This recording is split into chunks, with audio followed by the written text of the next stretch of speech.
The Marvelous Land of Oz by L. Frank Baum. Chapter 13. A Highly Magnified History. It is but honest that I should acknowledge at the beginning of my recital that I was born an ordinary Wogglebug, began the creature in a frank and friendly tone.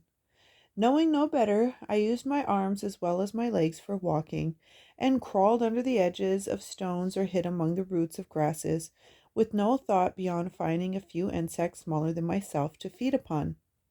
The chill nights rendered me stiff and motionless, for I wore no clothing, but each morning the warm rays of the sun gave me new life and restored me to activity. A horrible existence is this, but you must remember it is the regular ordained existence of Wogglebugs, as well as of any other tiny creature that inhabits the earth. But destiny had singled me out, humble though I was, for a grander fate. But one day I crawled near to a country schoolhouse, and my curiosity being excited by the monotonous hum of the students within, I made bold to enter and creep along a crack between two boards until I reached the far end, where, in front of a hearth of glowing embers, sat the master at his desk. No one noticed so small a creature as a wogglebug, and when I found that the hearth was even warmer and more comfortable than the sunshine, I resolved to establish my future home beside it. So I found a charming nest between two bricks and hid myself therein for many, many months. Professor Know-it-all is, doubtless, the most famous scholar in the land of Oz, and after a few days I began to listen to the lectures and discourses he gave his pupils. Not one of them was more attentive than the humble, unnoticed Wogglebug, and I acquired in this way a fund of knowledge that I will myself confess is simply marvelous. That is why I place T.E., thoroughly educated, upon my cards, for my greatest pride lies in the fact that the world cannot produce another Wogglebug with a tenth part of my own culture and erudition. I don't blame you, said the Scarecrow. Education is a thing to be proud of. I'm educated myself. The mess of brains given me by the great wizard is considered by my friends to be unexcelled. Nevertheless, interrupted the Tin Woodman, a good heart is, I believe, much more desirable than education or brains. To me, said the Sawhorse, a good leg is more desirable than either. Could seeds be considered in the light of brains? Inquired the Pumpkinhead abruptly. Keep quiet, commanded Tip sternly. Very well, dear father, answered the obedient Jack. The Wogglebug listened patiently, even respectfully, to these remarks, and then resumed his story. I must have lived fully 3 years in that secluded schoolhouse hearth, he said, drinking thirstily of the ever-flowing fount of limpid knowledge before me. Quite poetical, commented the Scarecrow, nodding his head approvingly. But one day, continued the Bug, a marvelous circumstance occurred that altered my very existence and brought me to my present pinnacle of greatness. The professor discovered me in the act of crawling across the hearth, and before I could escape, he had caught me between his thumb and forefinger. My dear children, he said, I have captured a Wogglebug, a very rare and interesting specimen. Do any of you know what a Wogglebug is? No, yelled the scholars in chorus. Then, said the professor, I will get out my famous magnifying glass and throw the insect upon a screen in a highly magnified condition that you may all study carefully its peculiar construction and become acquainted with its habits and manner of life. He then brought from a cupboard a most curious instrument, and before I could realize what had happened, I found myself thrown upon a screen in a highly magnified state, even as you now behold me. The students stood up on their stools and craned their heads forwards to get a better view of me, and two little girls jumped upon the sill of an open window where they could see more plainly. "Behold," cried the professor in a loud voice, "this highly magnified woggle-bug, one of the most curious insects in existence." Being thoroughly educated and knowing what is required of a cultured gentleman, at this juncture I stood upright and, placing my hand upon my bosom, made a very polite bow. My action, being unexpected, must have startled them, for one of the little girls perched upon the window sill gave a scream and fell backward out of the window, drawing her companion with her as she disappeared.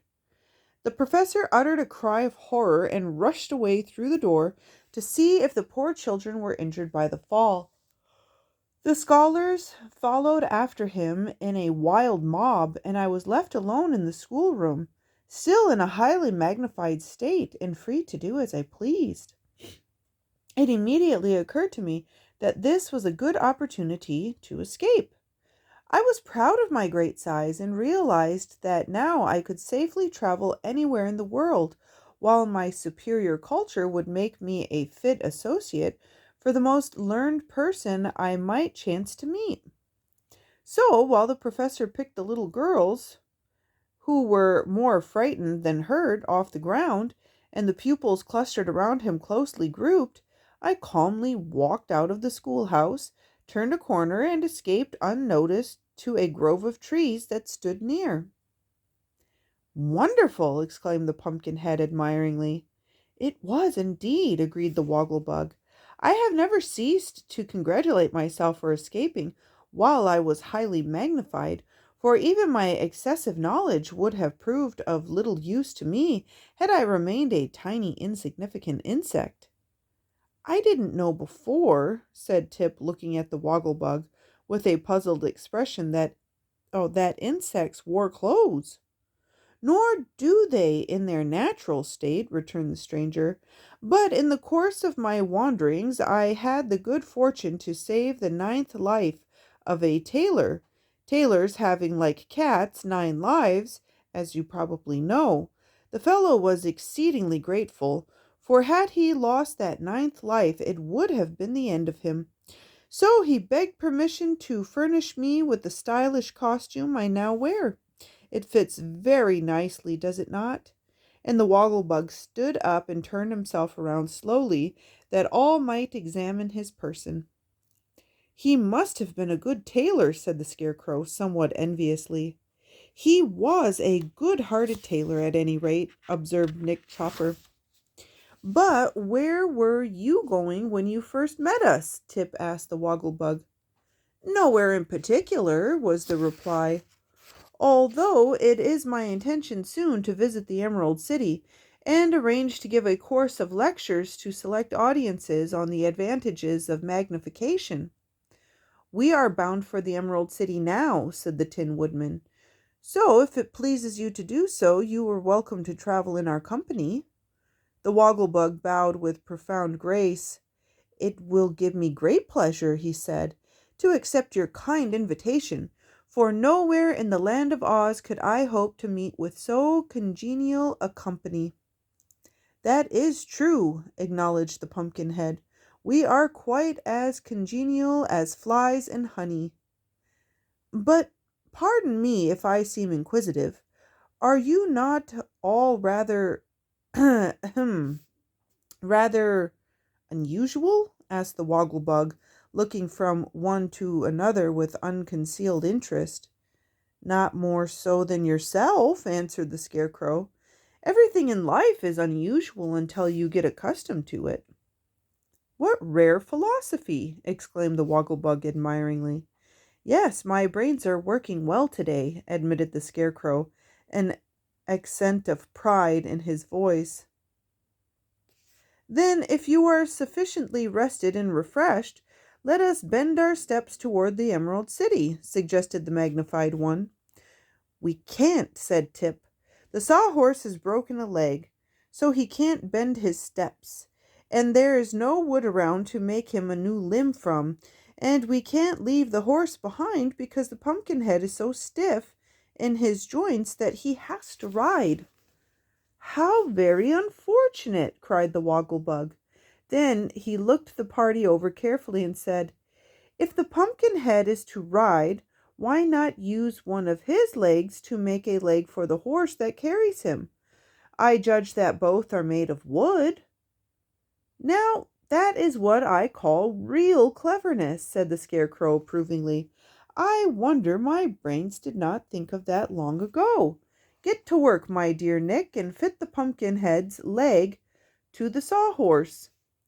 Jack was not especially pleased with this idea, but he submitted to having his left leg amputated by the Tin Woodman and whittled down to fit the left leg of the Sawhorse. Nor was the Sawhorse especially pleased with the operation either, for he growled a good deal about being butchered, as he called it, and afterward declared that the new leg was a disgrace to a respectable Sawhorse. I beg you to be more careful in your speech, said the Pumpkinhead sharply. Remember, if you please, that it is my leg you are abusing. I can't forget it, retorted the Sawhorse, for it is quite as flimsy as the rest of your person. Flimsy? Me? Flimsy? Cried Jack in a rage. How dare you call me flimsy? Because because you are built as absurdly as a jumping jack, sneered the horse, rolling his naughty eyes in a vicious manner. Even your head won't stay straight, and you never can tell whether you are looking backward or forward. Friends, I entreat you not to quarrel, pleaded the Tin Woodman anxiously. As a matter of fact, we are none of us above criticism, so let us bear with each other's faults. An excellent suggestion, said the Woggle-Bug approvingly. You must have an excellent heart, my metallic friend. I have, returned Nick, well pleased. My heart is quite the best part of me. But now let us start upon our journey. They perched the one-legged Pumpkinhead upon the Sawhorse and tied him to his seat with cords so that he could not possibly fall off. And then, following the lead of the Scarecrow, they all advanced in the direction of the Emerald City. Chapter 14. Old Mombi Indulges in Witchcraft. They soon discovered that the Sawhorse limped, for his new leg was a trifle too long, so they were obliged to halt while the Tin Woodman chopped it down with his axe, after which the wooden steed paced along more comfortably. But the Sawhorse was not entirely satisfied even yet. It was a shame that I broke my other leg, it growled. On the contrary, airily remarked the Woggle-Bug, who was walking alongside, you should consider the accident most fortunate, for a horse is never of much use until it has been broken. I beg your pardon, said Tip, rather provoked, for he felt a warm interest in both the Sawhorse and his man Jack. But permit me to say that your joke is a poor one, and as old as it is poor. Still, it is a joke, declared the Woggle-Bug firmly, and a joke derived from a play upon words is considered among educated people to be eminently proper. What does that mean? Inquired the Pumpkinhead stupidly. It means, my dear friend, explained the Woggle-Bug, that our language contains many words having a double meaning, and that to pronounce a joke that allows both meanings of a certain word proves the joker a person of culture and refinement, who has, moreover, a thorough command of the language. I don't believe that, said Tip plainly. Anybody can make a pun. Not so, rejoined the Woggle-Bug stiffly.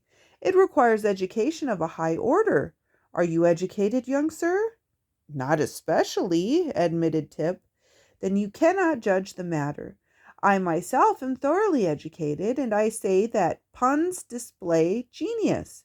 For instance, were I to ride upon this Sawhorse, he would not only be an animal, he would become an equipage, for he would then be a horse and buggy. At this, the Sawhorse gave a gasp, and the Tin Woodman stopped short and looked reproachfully at the Wogglebug. At the same time, the Sawhorse loudly snorted his derision, and even the Pumpkinhead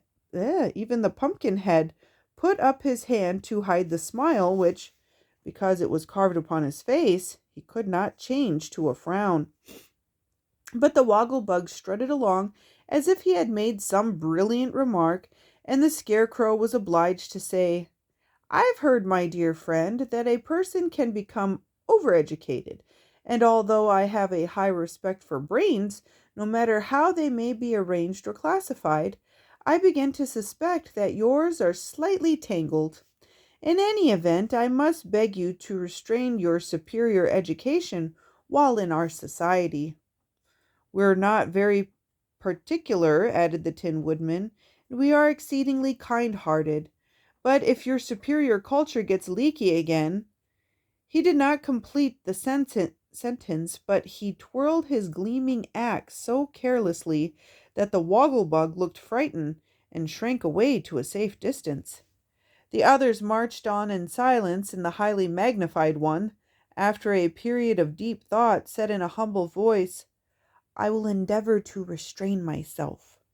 "That's all we can expect," returned the Scarecrow pleasantly, and good nature being thus happily restored to the party, they proceeded upon their way.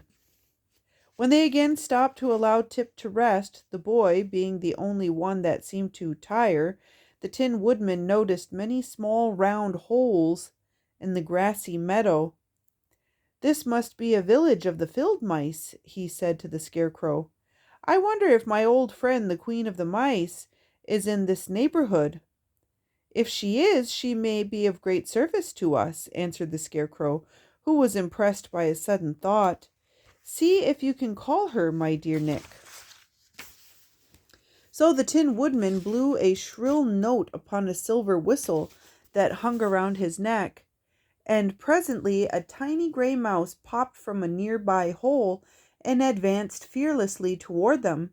For the Tin Woodman had once saved her life, and the Queen of the Field Mice knew he was to be trusted.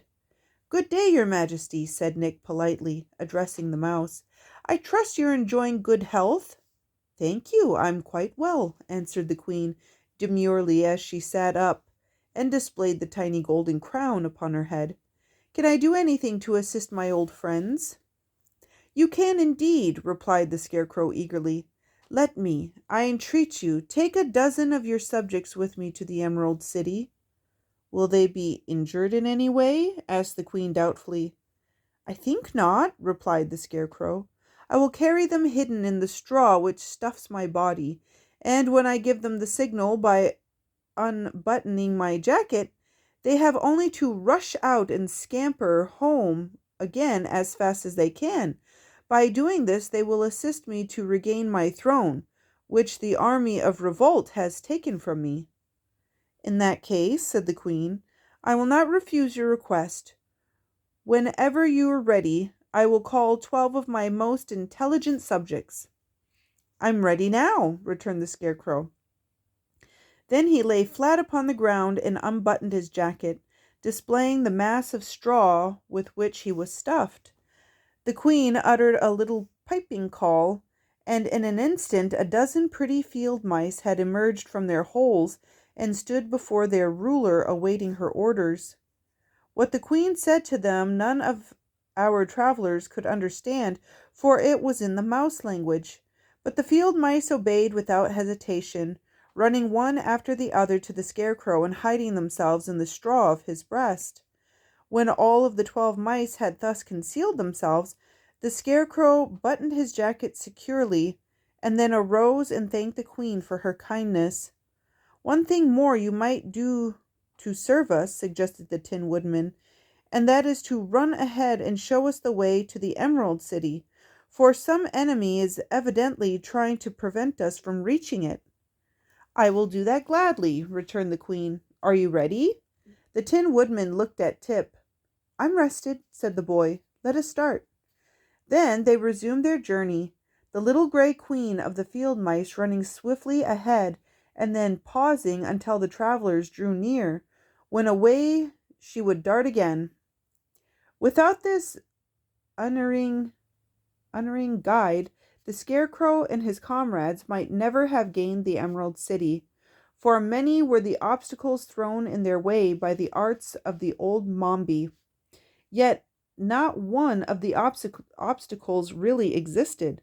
All were cleverly contrived deceptions, for when they came to the banks of a rushing river that threatened to bar their way, the little queen kept steadily on, passing through the seeming flood in safety, and our travelers followed her without encountering a single drop of water.